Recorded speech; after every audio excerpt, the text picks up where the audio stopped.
We're at Navidad Baptist Cemetery, which is just south of Schulenburg, Texas. And this cemetery is a historic Texas cemetery, and it's one of the oldest. One of the oldest known burials in the cemetery dates back to 1853, and many of those interred here are early Texas pioneers, including relatives of the old 300, the first families of Stephen F. Austin, and veterans of conflicts dating to the Texas Revolution. So, pretty old cemetery as far as Texas history goes. And the reason why we're here is we have been asked, the Schulenburg American Legion Post 143 has been asked to relocate to the proper location 2 Confederate headstones. And if this cemetery looks familiar, in January of 2003 we moved the headstone, which was located right here, of a Union Captain Milton Frazer, and I'll link that video here down in the descriptions. And we moved him in January, and his headstone had to go to Kentucky where his body was. The headstone was placed here in air in a family plot of his, whereas he had some relatives buried and they thought he was here, but he was actually in Kentucky. And the 2 Confederate headstones that we will be moving are actually right next to each other. Those of First Lieutenant Oliver Searcy of Company D, 27th Texas Cavalry, and Company D was also known as the Whitfield Rifles, and they were recruited out of Lavaca County, which is the county just south of here. We're almost on the Lavaca-Fayette County line.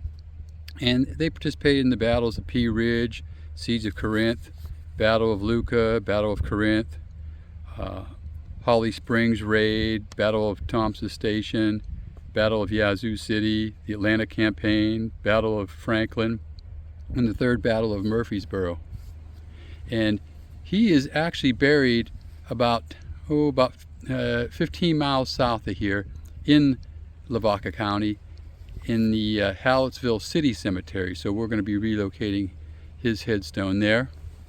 And the 2nd veteran is that of Private Isaac Morrow, and he served with Lyons Mounted Riflemen, which Lyons was a community in this area, and they actually mustered and drilled in the present town of Schulenburg, and they were predominantly, Lyons was a community here just on the Lavaca Fayette County line, and but it kind of faded away when the railroad came through and Schulenburg became the major town around here. And he is actually buried about a mile south of here in Lavaca County at Adams Chapel, and so we will be moving this headstone to where his body is. And if just a neat fact, if you see how the top of the headstone is pointed, that's indicates a Confederate headstone. If you see one that's rounded on top, that would indicate a Union headstone. This is Andrews Chapel, and this is where Private Isaac Morrow will be buried, and he's going to be he's interred right down there.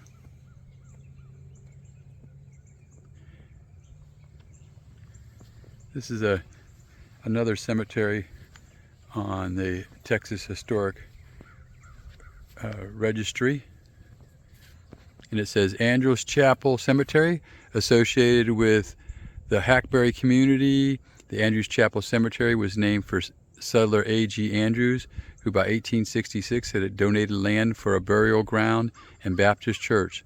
The oldest marked grave dates to 1860 and the burial of Mexican War veteran Alfred Morrow, Other burials include that of Joseph Lawrence, a veteran of the Battle of Plum Creek in San Jacinto. At the time of his death in 1897, Lawrence was believed to be the oldest surviving veteran of the Texas Revolution. Today, an association maintains the burial ground, holding annual homecomings to reunite and to preserve this link to area's history. Talking to some of the Burial Grounds Committee, they also say that some of Santa Anna's men are buried here in an unmarked grave, and Santa Anna being the Mexican general. And this is the Hallettsville City Cemetery, and this is where First Lieutenant Oliver Searcy is interred, and where we will be putting his headstone. It's a pretty big cemetery compared to the last two.